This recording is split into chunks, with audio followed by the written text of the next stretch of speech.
할렐루야. 오늘 또 말씀을 공부하는 자리에 나오신 여러분들을 주님의 이름으로 환영하고 축복합니다. 우리 382장 찬송하겠습니다. 382장 우리 옛날 찬송가는 432장입니다. 너 근심 걱정 말아라. 382장 우리 통합 찬송가는 432장입니다. 다 같이 찬양하겠습니다.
받으려 내를 사모하는 마음 가지고 다 같이 한 목소리로 기도하며 나가겠습니다. 주님의 크신 사랑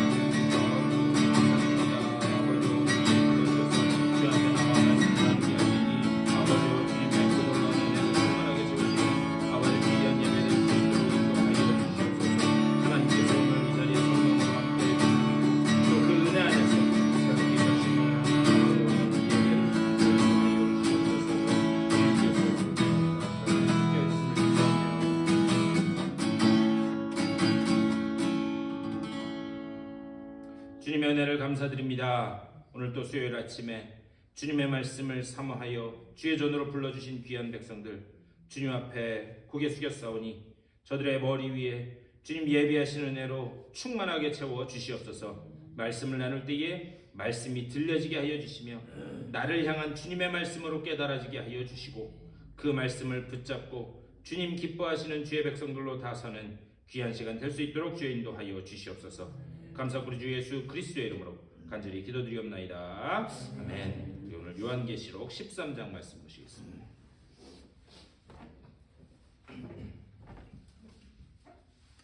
요한계시록 13장 1절 말씀부터 받들어 읽겠습니다.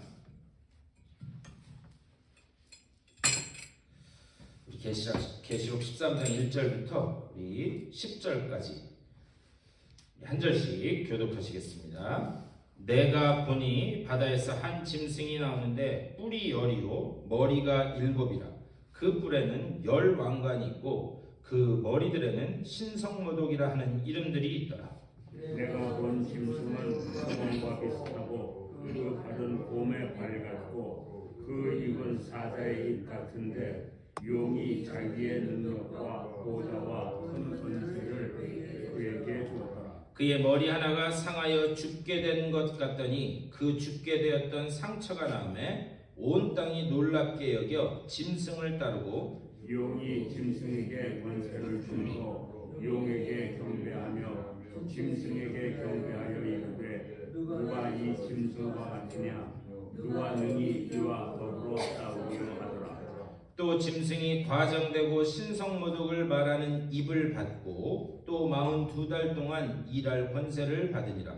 짐승이 입을 벌려 하나님을 향하여 비방하되 그의 이름과 그의 장막 곧 하늘에 사는 자들을 비방하더라.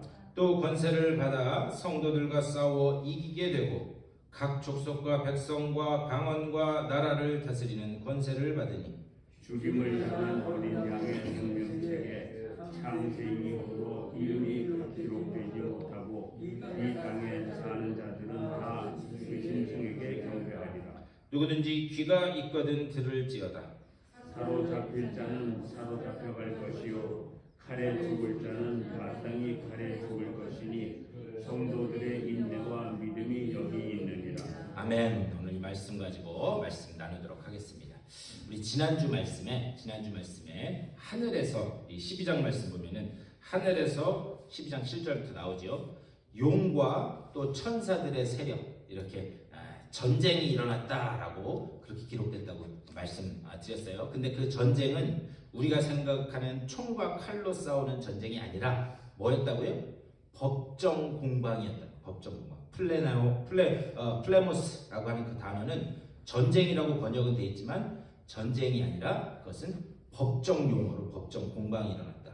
그렇다면 왜 하늘에서 무슨 일 때문에 천사들과 그 천사의 세력과 사탄을 대표하는 용과 용의 세력들이 법정 공방을 벌였는데 무슨 일 때문에 그랬는가? 9절 말씀에 보면 뭐라고 되어 있느냐? 12장 9절 말씀에 거기 이렇게 기록되어 있어요. 큰 용이 내쫓기니 옛 뱀 곧 마귀라고도 하고 사탄이라고도 하며 온 천하를 꿰는 자라. 그가 땅으로 내쫓기니 그의 사자들도 그와 함께 내쫓기니라. 이렇게 말씀되어 있어요. 자, 여기서 꾀한다, 천하를 꾀한다라는 말, 플라나오라고 하는 그 말은 뭐냐면은 이 길을 여러 개 낸다라는 거예요. 여러분 비슷한 것에 속아요? 아니면 전혀 다른 것에 속아요? 그렇죠. 물어보나 마나죠. 비슷한 것에 다 속게 되어 있어요. 제가 자이언트 캐년을 한 번도 못 가보셨다 그래서 부모님 모시고 자이언트 캐년 갔다 왔어요. 제가 갔는데 여러분 저는 개인적으로 자이언트 캐년 좋아하거든요. 근데 자이언트 캐년 그 가는 길을 보면은요 다 비슷비슷해요. 다 비슷비슷해. 그러니까 정작 자이언트 캐년은 못 들어갔는데 특별히 한국에서 오신 분들은 눈 생기고 처음 보는 광경들이 많아서 그렇죠? 그래서 이게 자이언트 캐년인가 보다. 그래서 지난번에도 한국에서 손님이 왔을 때 이렇게 모시고 갔는데 저게 자이언트 캐년이에요? 물어보더라고요. 그래서 아니라고. 또 가다가 비슷한 광경이 나오니까 저게 자이언트 캐년이에요? 물어봐요. 그러니까는 비슷한 게 계속 나오니까 그러니까 그게 자이언트 캐년인가 보다 그러는데 정작 가서 보면 초입에서 봤던 거는 아무것도 아니잖아요. 여기 뭐냐?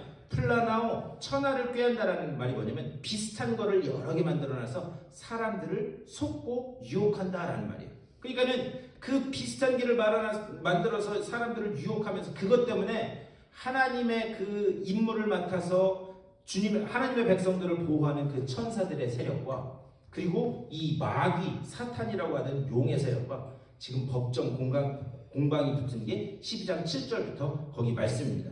근데 하늘에서 쫓겨나서 그 뒤에 보면 마귀가 사탄이 제일 잘하는 방법이 뭐냐? 제가 지난주에 말씀드렸어요.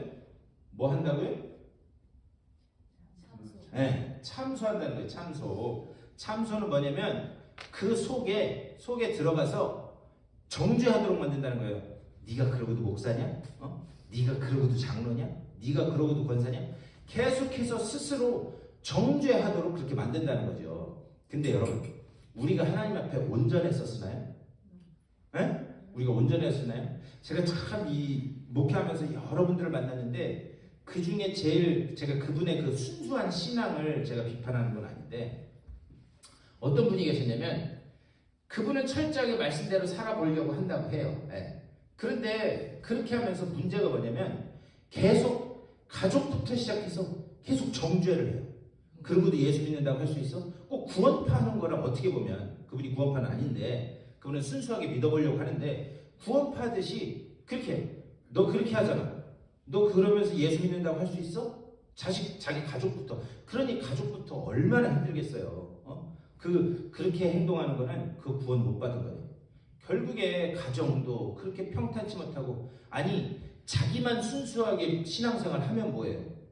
가족의 평화가 다 깨지고 있는데 하나님 기뻐하실 것 같아요? 안 기뻐하실 것 같아요? 모르기는 하지만 제가 하나님이 아니기 때문에 뭐라고 평가는 못하겠지만 제가 보면 하나님 안 기뻐하실 것 같아요. 네. 그러니까 이게 뭐냐? 중요한 거는 계속 참소하면서 네가 그러고도 하나님의 자녀라고 할 수 있어? 마귀는 용은 사탄은 계속해서 그렇게 한다라는 거죠. 그래서 사탄이 우리를 가장 몰아넣는 나쁜 방법이 뭐냐면 참소하는 거예요. 참소하도록. 우리가 그러니까 제가 그 말씀 한번 들었어요. 과다한 겸손은 그게 교만일 수 있어요. 네, 뒤집어 얘기하면 뭐냐면 우리는 하나님 앞에 온전치 못한 죄인이라고 하는 것을 우리는 전제로 깔고 가야 돼요. 네? 왜 그러냐면 아니 이 세상에 온전할 수 있는 사람이 누가 있겠어요. 네. 그렇기 때문에 그 유혹에 우리가 넘어가면 안 된다. 즉 그것 때문에 싸운다는 거예요. 그게 앞에 12장 말씀입니다.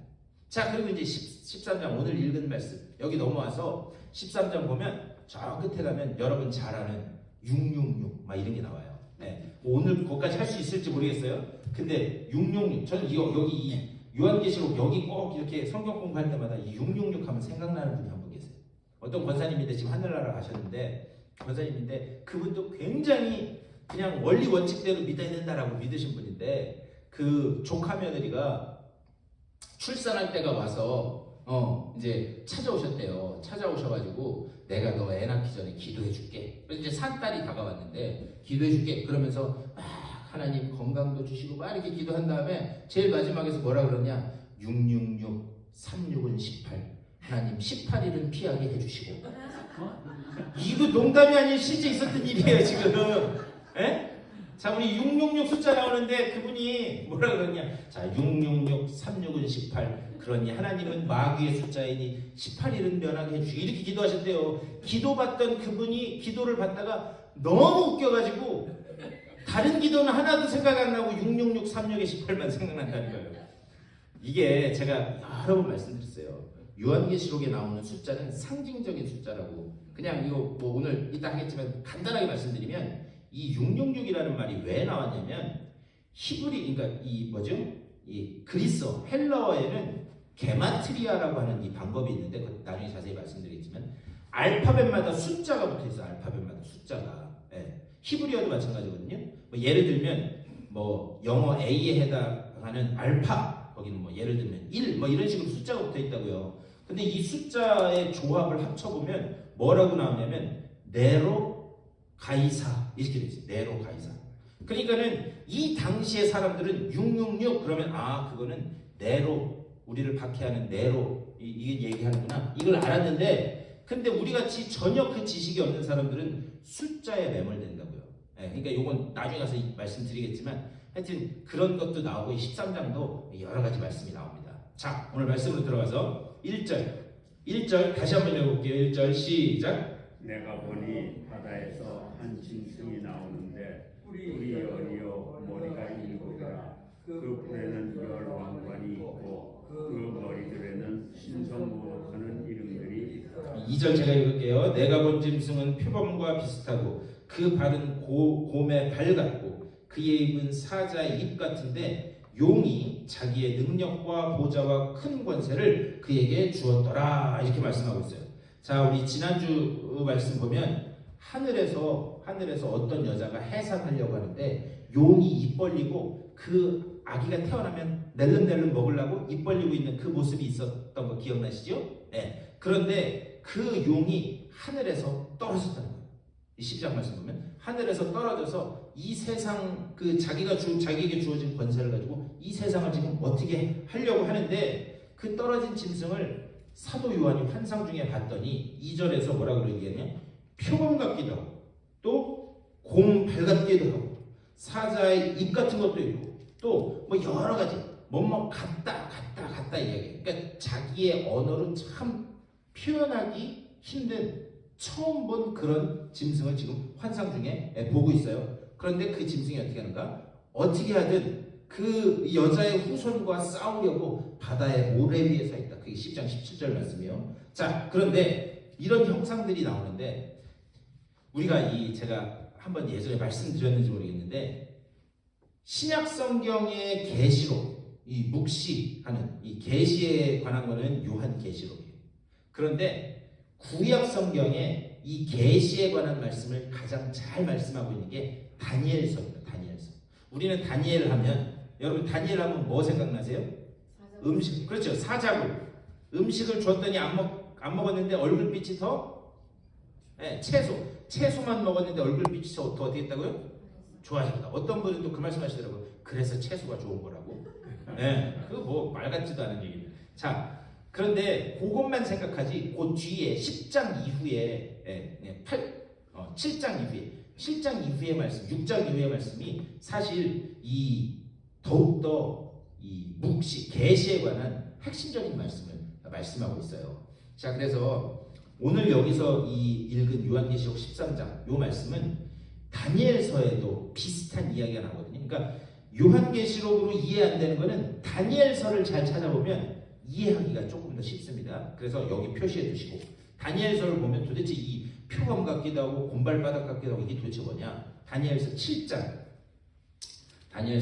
찾아보세요. 구약성경 1244쪽에 있어요. 구약성경 1244쪽. 다니엘서 7장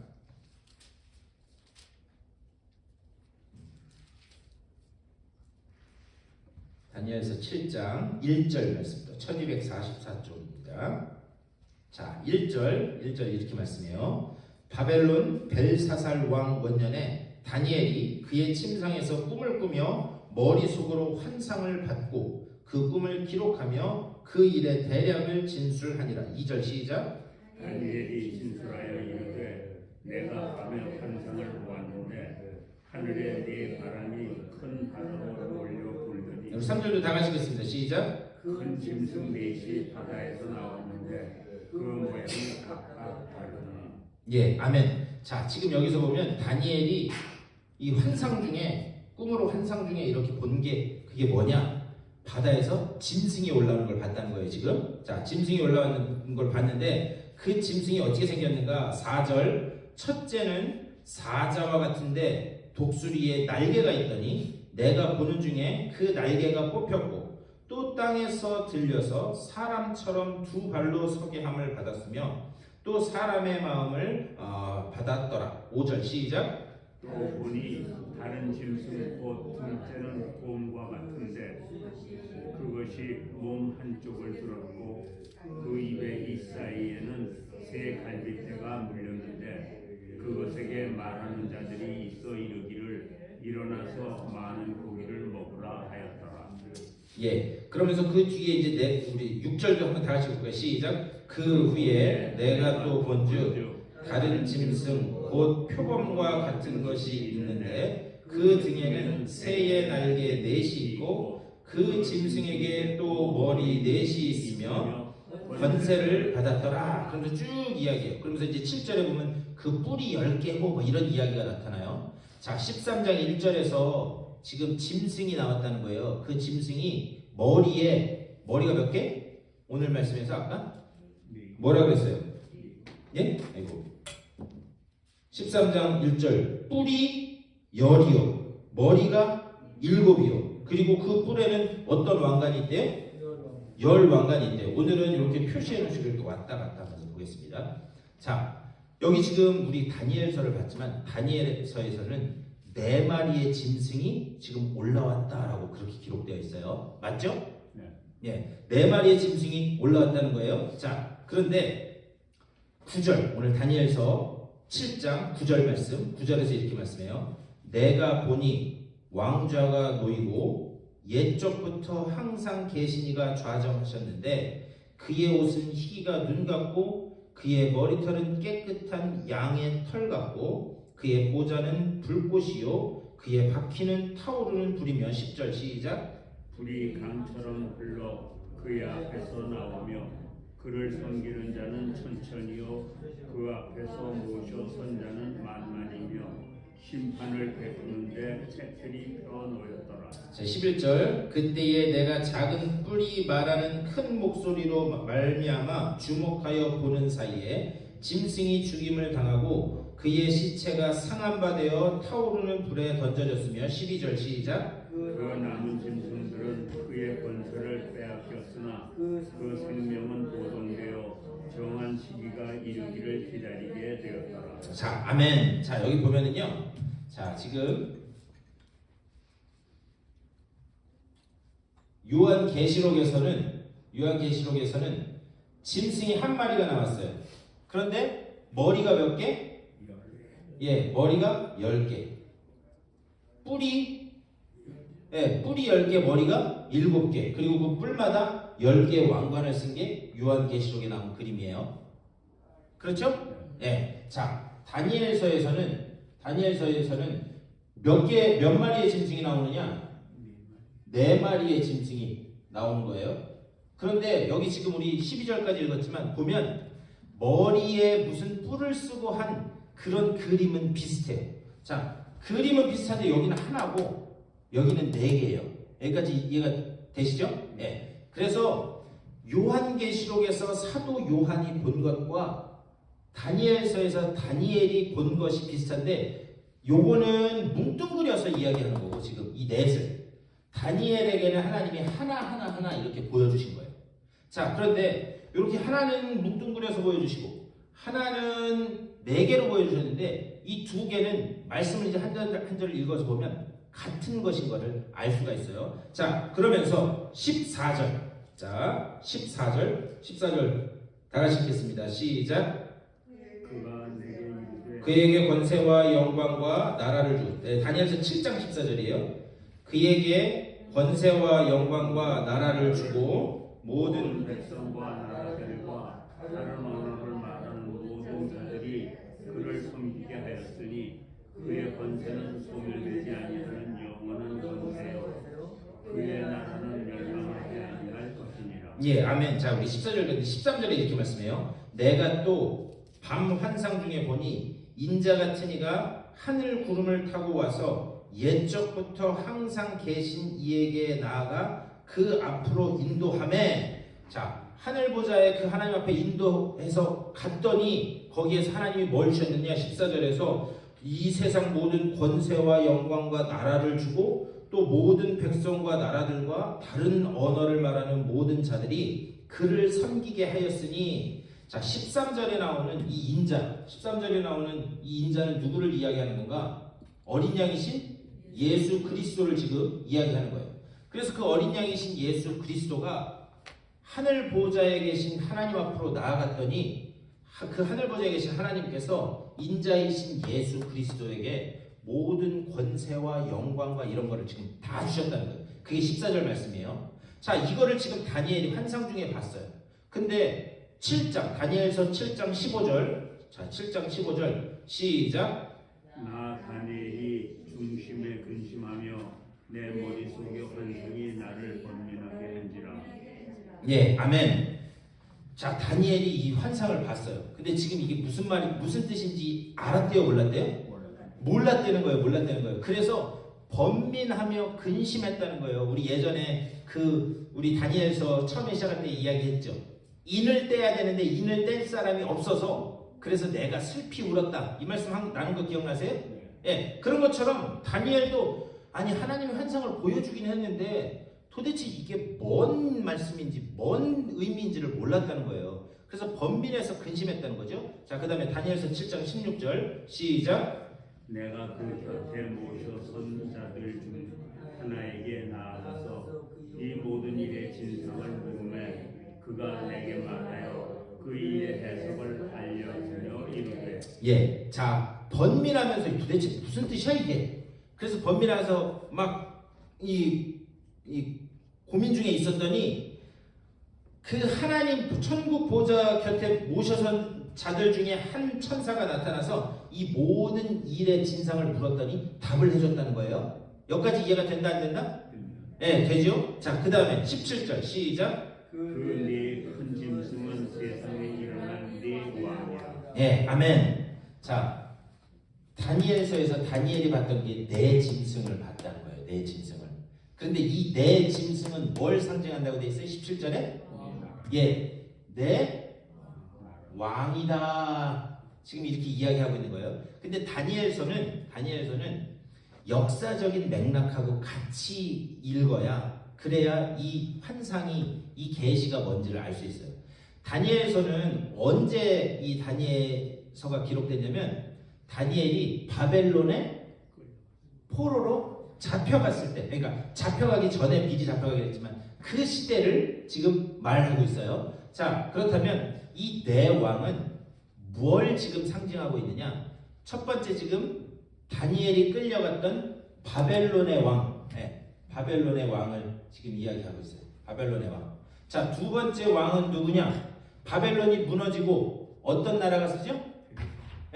요즘 전쟁하는 이란. 그거를 옛날 말로 뭐라 그래요? 성경에는 바사. 바사라 그러죠. 바사. 요즘 말로는 페르시아라고 해요. 자, 이 바사가 누구한테 무너지는 줄 아세요? 알렉산더 대왕, 그리스. 히란, 그리스. 자, 요 세 개는 이제 알겠어요. 여기 이제 뒤에 보면 그게 나옵니다. 자, 18절 말씀. 18절 시작.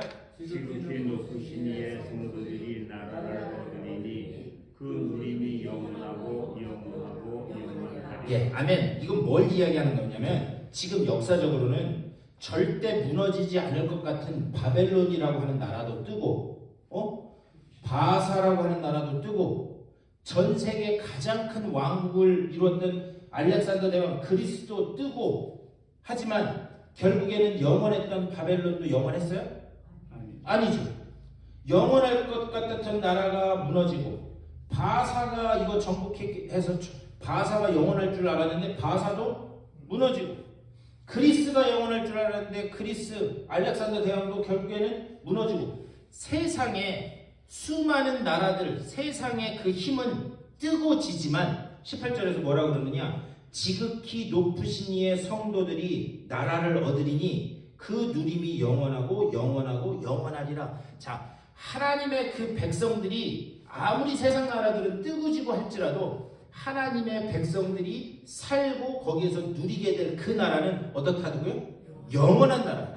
예수 그리스도 하나님으로부터 받은 예수 그리스도가 통치하는 그 나라는 영원하고 영원할 것이다. 지금 그것을 이야기하는 거예요. 자, 그러면서 그 뒤에 그러면 마지막 이 한 나라는 뭐냐? 여기까지 이해가 된다 안 된다? 안 되면 안 된다고 말씀하셔야 돼요. 여기까지는 이렇게 쉽게 얘기하는데, 자, 근데 그럼 요 마지막 요 나라는 뭐냐? 19절 말씀. 19절 시작. 이에 내가 넷째 짐승에 관하여 확실히 알고자 하였으니 곧 그것은 모든 짐승과 달라서 신이 묻었더라. 그 이는 그 발톱은 노신이 먹고 부서뜨리고 나머지는 발로 밟았으며 자 10절도 시작. 그것의 머리에는 10뿔이 있고 그 외에 또 다른 뿔이 나오매 새 뿔이 그 앞에서 빠졌으며 그 뿔에는 눈도 있고 큰 말을 하는 입도 있고 그 모양이 그의 동류보다 커 보이더라. 아멘. 자 마지막 네 번째 나라에 대해서 물었다는 거예요. 그렇죠? 네 번째 나라에 대해서 물었더니 그것을 다시 보여주시는데 여러분 한번 가만히 생각해 보세요. 네 번째 나라가 순서대로 이렇게 가다가 네 번째 나라가 뜨려면 이 앞에 있는 세 나라가 어떻게 돼야 네 번째 나라가 뜨겠어요? 망해야죠. 그렇죠. 무너져야 네 번째 나라가 뜨는 거예요. 그런데 이 네 번째 나라가 앞에 영원할 것 같던 그 나라는 무너졌는데 네 번째 나라가 떠서 도대체 그 나라는 뭐냐? 그랬더니 19절에 뭐죠? 이전에 다른 짐승과는 다를 정도로 아주 심하게 무서웠다는 거예요. 그 이는 쇠요, 발톱은 노신이 먹고 부서뜨리고 나머지는 발로 밟았으며 성경이 지금 이 이빨은 쇠로 돼 있다 그러는데 여러분 로마를 역사적으로 뭐라고 불렀냐면 철의 나라라고 불렀습니다. 철의 나라. 당시는 철이라고 하는 게 그렇게 막 사용되던 때가 아니에요. 예. 당시는 기껏해야 청동 이런 거 사용할 때였는데 로마가 그 철제 무기를 가지고 온 세상을 다 무너뜨리고 다닙니다. 짓밟고 다녀요. 그래서 여기서 놋이라고 하는 게 나오는데 성경에서 놋은 항상 심판을 상징해요. 심판을. 제가 그 출애굽기 하면서 이 성막에 관한 그런 걸 간단하게 말씀드리면서 성경에서 놋은 심판을 상징한다고 말씀드렸어요. 그러니까는 부서지지 않는 그런 철제와 같은 그런 힘을 가진 로마가 떠서 어떻게 하는가? 놋과 같이 세상을 심판하는 역할을 그들이 한다. 지금 그것을 이야기하는 거예요. 그러면서 21절. 그러면서 20절에서 거기 뭐라 그래요? 이 네 번째 나라의 머리에 뭐가 있대? 20절. 그렇죠. 뿔이 열이요. 요한계시록에서도 지금 뭐라 그랬어요? 거기서 뿔이 10개라 그랬죠.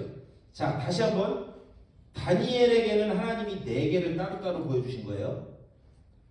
요한계시록의 사도 요한에게는 이거를 뭉뚱그려서 하나로 보여주신 거예요. 똑같은 내용인데 본 그 그림이 다른 거예요. 그 본 환상이. 자, 그런데 21절 말씀, 내가 본즉 이 뿔이 성도들과 더불어 싸워 그들에게 이겼더니 22절 시작. 예적부터 항상 계시니가 와서 지극히 높으신 이의 성도들을 위하여 원한을 풀어주셨고 때가 이르매 성도들이 나라를 얻었다. 예, 아멘. 자, 21절 말씀 보면 성도들과 더불어 이 네 번째 나라가 어떻게 했대요? 성도들과 더불어 어떻게 했대요? 싸웠대요. 싸웠는데 누가 이겼어요? 예? 자, 성도들과 더불어 싸워 그들에게 이겼더니 누가 이긴 거예요? 그러면 잘 보셔야 돼요. 성도들과 더불어 성도들 복수형으로 돼 있어요. 성도들하고 이 네 번째 나라하고 싸웠대요. 네, 싸웠는데 누구를 이겼대요? 네, 성도들을 이겼다는 거예요 지금. 네, 성도들과 더불어 싸워서 그러니까는 네 번째 나라가 나타나서 성도들을 이긴 것처럼 그렇게 보였다는 거예요.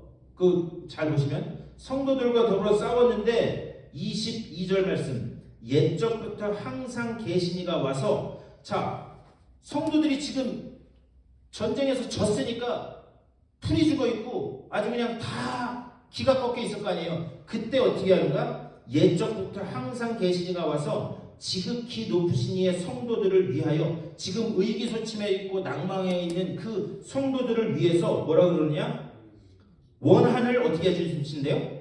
풀어주신대요. 원한. 아니 지금 세상 나라에 져가지고 풀이 죽어서 원한에 사무쳐서 있는 그 원한을 어떻게 하신다고요? 그분이 오셔서 풀어주신다는 거예요. 그리고 때가 이르면 성도들이 뭘 얻었대요? 나라를 얻었대요. 근데 그 나라는 어떤 나라? 인자이신 예수 그리스도가 계신 영원하고 아까 3번이나 반복됐죠? 영원한 나라를 지금 너희가 얻을 것이다. 그러니까요 지금 당장은 세상의 권력과 철제 무기를 가지고 온 백성과 특별히 하나님의 백성들을 이기는, 그들이 이기는 것처럼 보인다는 거예요. 성도들을 이기는 것처럼 보여요. 그런데 결국에는 하늘에서 어린 양이신 예수 그리스도가 진정한 왕으로 오심으로 인해서 그분이 통치하시고 또 그분의 백성으로 우리가 영원한 그 생명을 누릴 그 나라가 어떻게 되느냐? 영원하고 영원하고 영원하다. 그 나라를 우리가 얻게 될 것이다. 자, 그렇다면 하나님께서 다니엘이 이 다니엘서에서 봤던 이 환상과 비슷한 그림을 지금 사도 요한, 반모섬에 유배되어 있는 사도 요한에게 보여주시는 이유가 있어요. 이유가 제가 계속 말씀드렸습니다. 요한계시록은 당시에 그 박해 때문에 고난받고 그리고 의기소침해 있던 그 하나님의 백성들을 위해서 반모섬에 혼자 유배 가서 거기서 주일날 혼자 예배드리던 사도 요한에게 보여주신 그림이에요. 이걸 왜 보여주시느냐? 그러면 영원할 것 같던 그 나라가 잠시 이기는 것 같지만 그 나라가 무너지는, 뿔이 10개가 있고 7개 그 뿔마다 10개 면류관을 쓰고 머리가 7개, 이걸 왜 보여주시느냐? 야, 지금 로마 세상의 권력을 쥐고 안 무너지는 것 같지? 그 나라가 영원할 것 같지? 하지만 궁극적인 승리와 너희가 누릴 그 하늘나라는 예수 그리스도가 왕 되시고 통치하시며 너희들에게 영원한 생명과 행복을 누리게 하는 그 나라를 얻는 그 사람이 진짜 승자다. 그것은 누구에게 주어진다? 네, 하나님의 백성 성도들에게 주실 것이다 라는 것을 이 환상을 통해서 보여주시는 거예요. 그러니까 지금 환경 때문에 흔들리고 낙심하고 좌절과 절망 중에 있느냐? 이겨라, 견뎌라. 그때는 영원하는 게 아니라 3년 6개월, 달수로는 몇 달? 벌써 잊어버리시면 어떡해요? 42달. 예? 3년 반, 42달. 또 이 뒤에 가면은 한 때, 두 때, 세 때, 또 이런 얘기가 나와요. 한때는 1년을, 다니엘서 보면은 한때는 1년을 이야기해 본 거예요. 한때, 1년에 두 때를 더한대요. 그럼 몇 년이에요? 자, 한때가 있는데, 이거지. 한때가 1년 한때가 있는데, 여기에다가 두 때를 더한대요. 그럼 몇 년이에요? 3년. 네. 그러니까 지금 이 숫자보다도 중요한 건 뭐냐면, 이게 영원하다는 거예요? 일시적이라는 거예요? 네, 일시적이라는 거예요. 여기서 주는 오늘날, 이게 요한계시록이 당시 박해 가운데 있는 성도들에게 주신 말씀이기도 하지만 오늘날 우리에게도 주시는 놀라운 메시지라는 거예요. 여러분, 살다 보면 고난 없는 사람이 어디 있어요? 우리가 잘못된 신앙을 가지고 있는 게 뭐냐면, 예수 잘 믿으면 다 잘 되는 줄 알아요. 맞아요. 다 잘 되는데 우리는 그 잘 된다라는 것의 기준을 어디다 두고 있냐면, 제가 여러 번 말씀드렸잖아요. 가다가 돌부리에 걸려 넘어지면 어디에 넘어진다고요? 100불짜리 떨어져 있는 데로 넘어진다. 제가 말씀드렸잖아요. 네. 100불짜리 떨어져. 뒤로 자빠지면 원래는 뭐가 깨져요? 머리가 깨져요. 아니, 뒤로 자빠져도 코가 깨지고 뭐 그런 얘기 하잖아요. 원래 뒤로 자빠지면 코가 깨져야 되는데 뒤로 자빠지면서 했더니 사과나무 밑에 딱 떨어져서 하늘에서 사과가 떨어지고 그게 입으로 쏙 들어가요. 우리는 세상적인 기준으로 잘 된다 못 된다를 생각한다는 거죠. 물론 하나님의 말씀은 우리의 영혼도 복 주시기를 원하시고 우리의 마음도 복 주시기를 원하시고 우리의 육체로 세상적인 삶도 기름지고 윤택하게 풍성하게 사는 게 그게 하나님의 뜻이에요. 그런데 우리가 신앙생활 잘 해도 이 죄악 많은 세상의 이 세상의 메커니즘은 고통과 괴로움을 얻을 수밖에 없다는 거예요. 그러면 내가 믿음 잘 붙들고 어떻게든 이 박해와 순교를 이기면서 살려고 하는데 그런 일이 벌어지면 그 사람은 저주받은 거예요.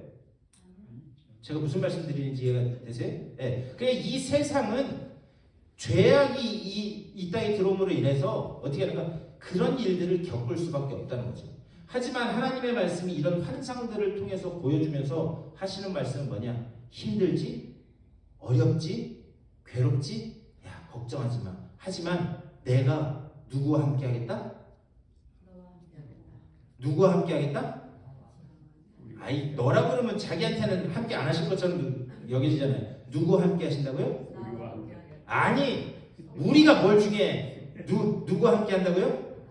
아 이렇게까지 얘기했는데 못 알아들으시면 하나님이 누구 함께 한다고요? 나와. 네, 나와. 아 우선 내가 먹고 살아야 될 거 아니에요. 나는 그냥 죽었는데 저 사람이 잘 되면 기분 좋으세요? 아니 좀 욕심이긴 하지만 좀 과장되게 말씀드리는 거긴 하지만 제가 어쨌든 하나님 누구와 함께 하신다? 나와 함께 하신다. 그러니까 그 어렵고 힘든 세상에 너희가 그게 영원한 거 아니다. 영원한 거 아니니까 그것을 너희가 이겨내라. 그리고 너희 힘으로는 못 이긴다. 너희 힘으로. 그러니 너희 그 이길 수 있는 힘을 내가 너와 세상 끝날까지 함께하면서 그 힘도 주겠다라고 약속하고 계시는 줄 믿습니다. 그 믿음 붙잡고 이겨나가라는 거예요. 그런데 산 하나 넘으면 뭐가 나와요? 그렇지. 아이 잘하시네. 산 하나 넘으면 더 큰 산이 나와요. 돌짝밭 지나면 무슨 밭이 나와요? 가시밭이 나와요. 그게 인생이라는 거죠. 하지만 그 가운데 믿음으로 이겨내라. 자 그러면서 그 이야기를 지금 계속해서 하는 거예요. 특별히 너희에게 이 네 번째 나라가 영원한 것 같지만 내가 영원히 무너지지 않는 그 나라를 하나님의 백성들 성도들 너희들에게 주겠다. 특별히 갈라디아서 4장 4절 말씀 보면 거기 그렇게 기록되어 있어요. 때가 참에 한 아들이 나타나서 때가 참에 한 아들이 나타나서 그 아들은 뭐냐? 요한계시록 보면 여자가 해산하려고 애썼다 그랬잖아요. 그 아이가 태어났어요? 안 태어났어요? 태어났어요. 그래서 태어나서 그 중간 과정을 생략하고 하늘 보좌 우편으로 올라갔어요? 안 올라갔어요? 올라갔어요. 자, 그분이 다시 오셔서 주실 그 영원한 나라. 그래서 때가 참에 한 아들이 태어나서 영원히 무너지지 않을 그 나라를 너희에게 주노라. 갈라디아 4장 4절에서 그 말씀을 하고 있어요. 지금 그 이야기를 하고 있는 겁니다. 자 그러면서 23절 오늘 이제 거의 다 왔어요. 다니엘서 7장 23절 시작. 모신 자가 이처럼 이르되 넷째 짐승은 곧 땅의 넷째 나라인데 이는 다른 나라들과는 달라서 온 천하를 삼키고 밟아 부서뜨릴 것이며 자 그 네 번째 나라는 로마는 태어나서 당시 온 세계를 다 짓밟고 그래서 힘으로 장악하는 힘으로 평화를 얻는 그게 로마였어요. 자 그러면서 24절 시작. 그 나라에서 일어날 열 왕이요 그 위에 또 하나가 일어나리니 그는 먼저 있던 자들과 다르고 그 세 왕을 복종시킬 것이며 자 열불은 열 왕인데 이거는 또 뭘 이야기하냐면 로마는 중앙에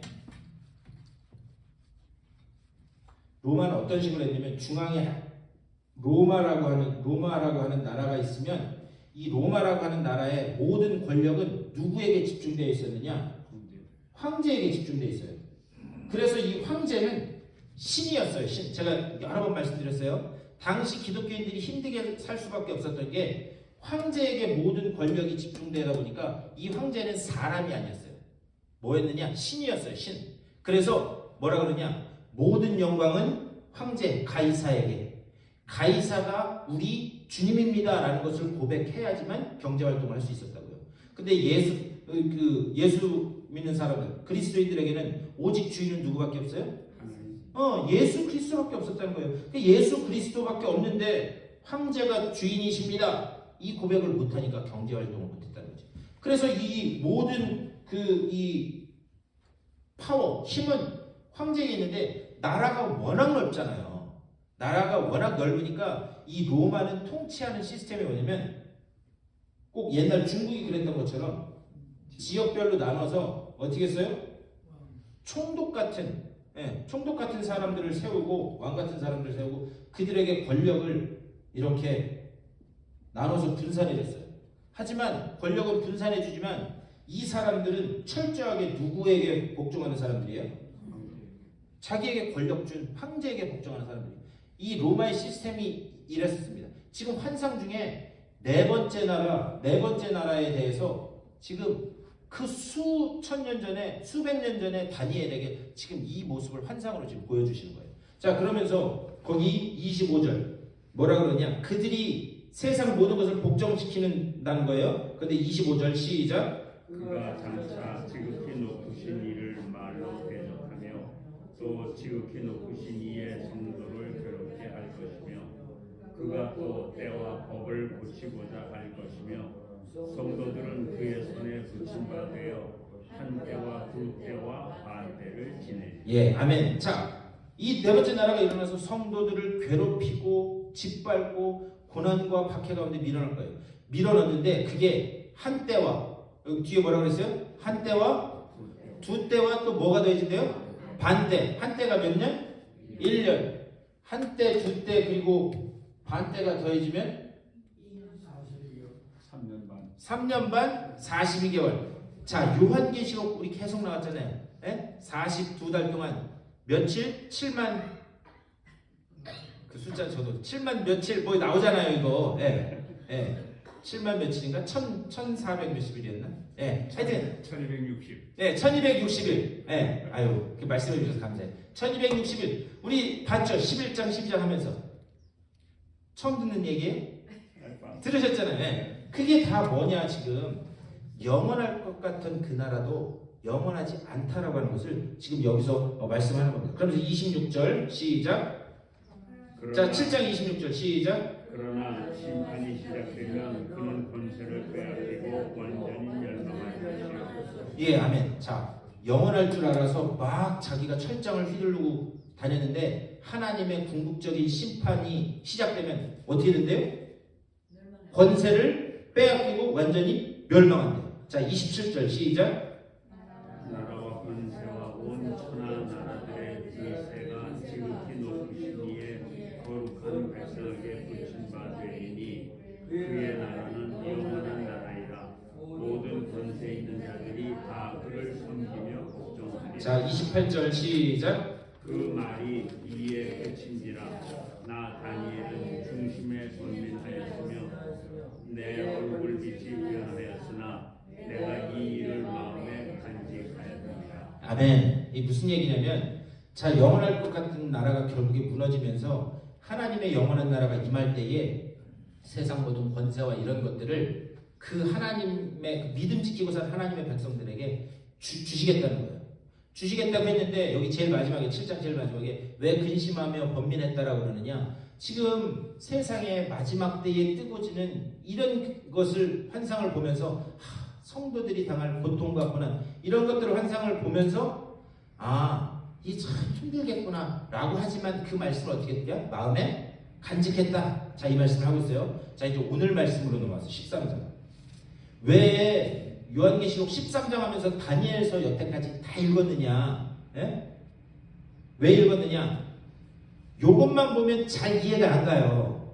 그런데 다니엘서랑 말씀을 비교해서 보니까 여기서 나오는 말씀, 내가 보니 바다에서 한 짐승이 나오는데 뿔이, 자 13장 1절이에요. 뿔이 열이요 머리가 일곱이라 그 뿔에는 열 왕관이 있고 그 머리들에는 신성모독하는 이름들이 있고 또 2절에 내가 본 짐승은 표범과 비슷하고 그 발은 곰에 발 같고 그의 입은 사자의 입 같은데 용이 자기의 능력과 보좌와 큰 권세를 그에게 주었다 그래서 쭉 나와요.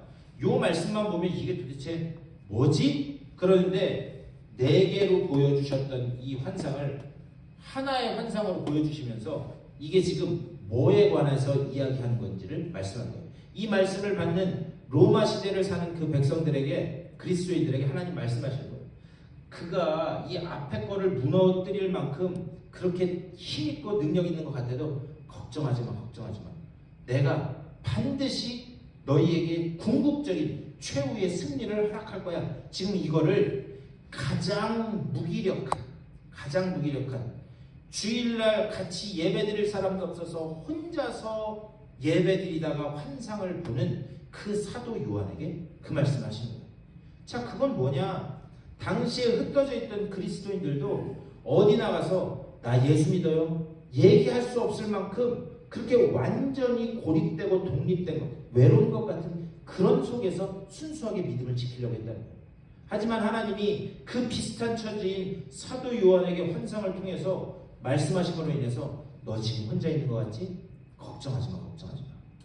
그 가운데 내가 궁극적인 승리를 너희에게 보장했어. 이미 이뤘어. 지금 그것을 계속해서 보여주신다는 거예요.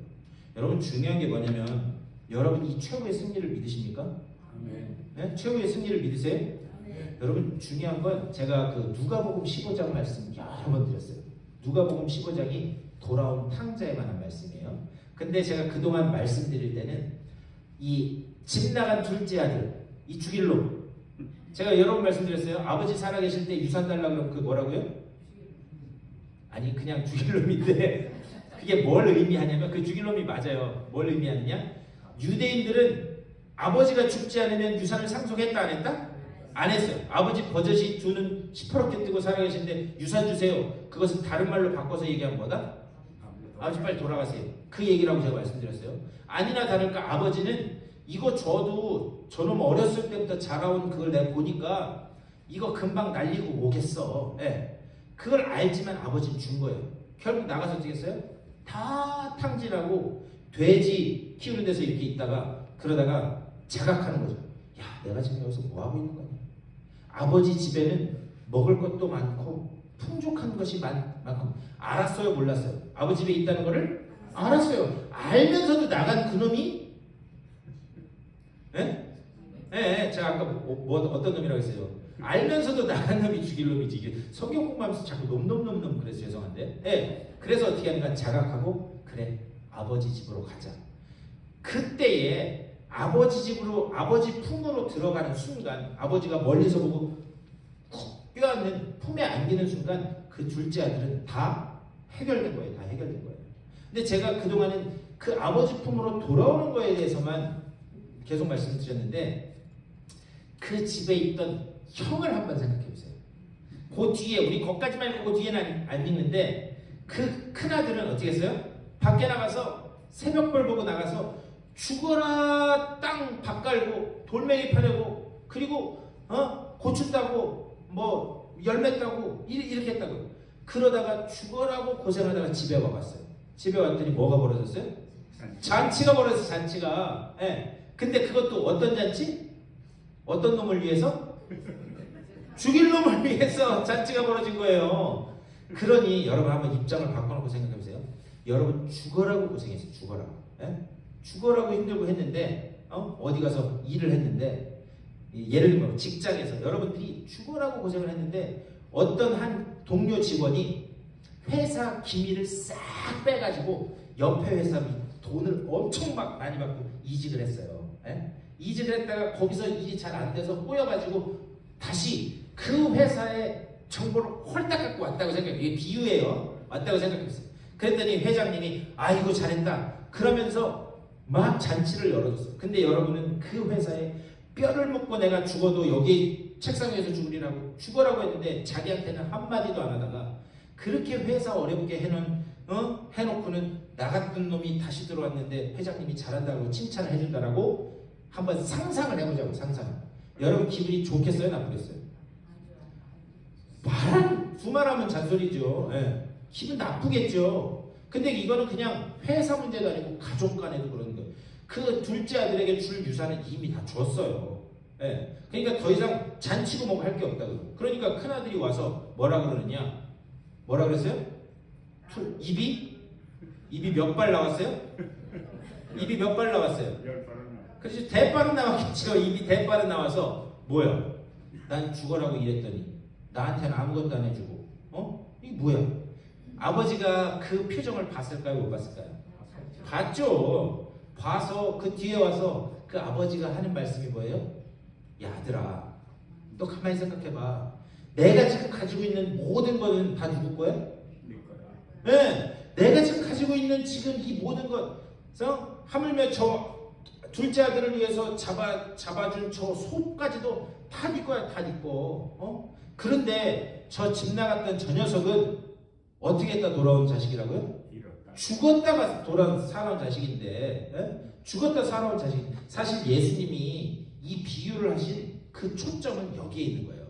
이걸 어떻게 하냐면 바리새인들이 그 앞에 보면은요 14장 앞에 보면 바리새인들이 아니 인자라고 예수라고 하나님의 아들이라고 해서 오신 양반이 계속 죄인들하고 같이 밥 먹고 그리고 창기들하고 같이 이렇게 말씀을 나누고 이런 걸 보면서 그 바리새인들이 어떻게 했냐면은 예수님을 공격하려고 그 마음에 품고 뭔가를 탁 하려고 하고 있었어요.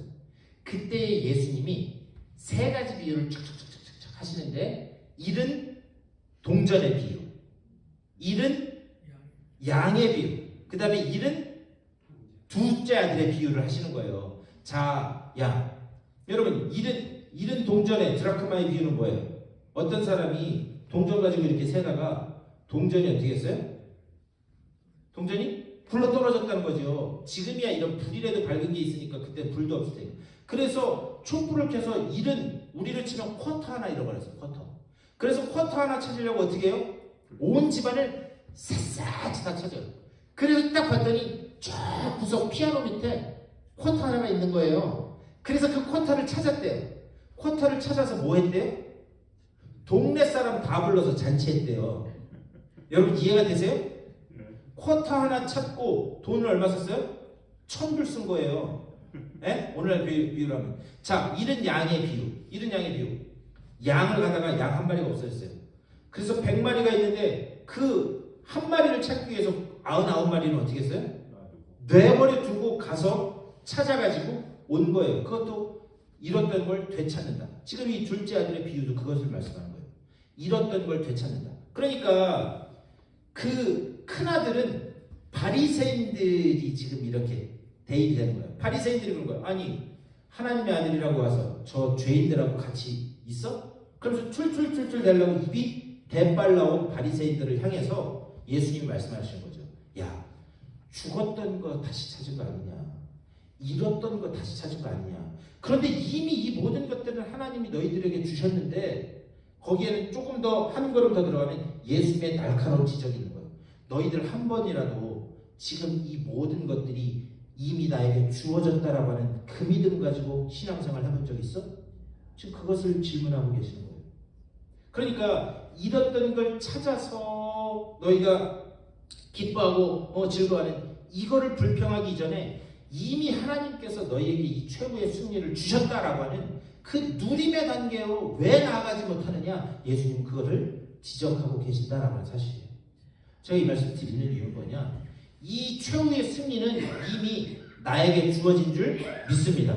네, 이 최후의 승리가 주어졌기 때문에 지금 힘들죠. 어려운 일 있으면 안 힘든 사람이 어디 있겠어요? 괴롭지 않은 사람이 어디 있겠어요? 정말 머리가 빠질 만큼 거기에 관심 쏟으면서 애 끓는 그런 심정으로 사는 분이 왜 없겠어요? 하지만 우리가 반드시 기억해야 될 것은 이미 이 놀라운 하늘의 승리와 영원한 나라는 우리에게 주어진 줄 믿습니다. 이 믿음 가지고 이기고 나가고 뚫고 나가는 여러분의 삶이 다 되시기를 주님의 이름으로 간절히 축원합니다. 뒤에 666, 36은 18 하려고 했는데 그 시간이 안 돼서 못해요. 36은 18은 다음 주에 할게요. 예. 이 믿음 가지고 여러분 이 어려움을 뚫고 나가실 수 있게 되기를 주님의 이름으로 간절히 축원합니다. 네, 그 뒤에 요 앞부분 못한 부분이랑 다시 좀 연결해서 다시 또 말씀드릴게요. 궁금한 거 이해 잘 안 된다. 자, 우리 한 목소리로 기도할 때 이렇게 기도했으면 좋겠어요. 하나님, 이미 내게 최후의 승리는 주어진 줄 믿습니다. 하지만 세상 여러 가지 환경 때문에 흔들리는 믿음 없는 저를 불쌍히 여기시사 하늘의 믿음으로 채워주시고 주님 주시는 믿음 가지고 이 어려움을 이겨나갈 수 있도록 하나님 인도하여 주시옵소서. 우리 다 같이 말씀을 생각하면서 한 목소리로 기도하며 나가겠습니다. 주님의 크신 사랑과 은혜를 감사드립니다. 이미 우리에게 주어진 이 최후의 승리, 아버지 이 최후의 승리를 우리가 확신하고 아버지 정말 이 소망을 향해서 걸어나가는 주님의 복된 백성들 다닐 수 있도록 인도하여 주시옵소서. 세상 여러 가지 환경들이 우리를 흔들고 무너뜨리려 할지라도 거기에 흔들리지 않는 우리들 되게 하여 주시고 이 말씀을 붙잡고 나아가 아버지여 주님 주신 그 영원한 나라에서 그 최후의 승리를 누리는 아버지여 누림의 단계까지 나가는 주의 백성들 다 될 수 있도록 아버지여 큰 은혜와 복을 더하여 주시옵소서. 다 같이 제 기도하고 축도를 마치겠습니다. 주님의 은혜를 감사드립니다. 우리에게 이미 최후의 승리는 주어진 줄 믿습니다. 이 최후의 승리를 확신하고 아버지여 우리의 주변 환경이 우리를 무너뜨리려 할지라도 소망을 붙잡고 나아가는 십자가를 바라보며 나아가는 하늘 보좌를 바라보며 나아가는 주님의 복된 백성들 다 되게 하여 주시옵소서. 그 그것을 볼 수 있는 영의 눈을 열어주시고 우리가 힘들고 괴로울 때마다 세밀하게 말씀하시는 그 주의 음성이 들리도록 우리들의 영의 귀를 열어 주시옵소서. 이 믿음을 가지고 다시 허락된 그 삶의 자리로 돌아가는 주님의 사랑하는 백성들의 삶 가운데 우리 구주 예수 그리스도의 크고 놀라우신 은혜와 하나님 아버지의 극진하신 사랑하심과 성령의 감화 감동하시고 교통하시는 놀라운 은총이 저들의 발걸음 가운데 하는 모든 손길 가운데 가정과 자녀들 가운데 이제부터 영원토록 함께 하시기를 간절히 축원하옵나이다. 아멘.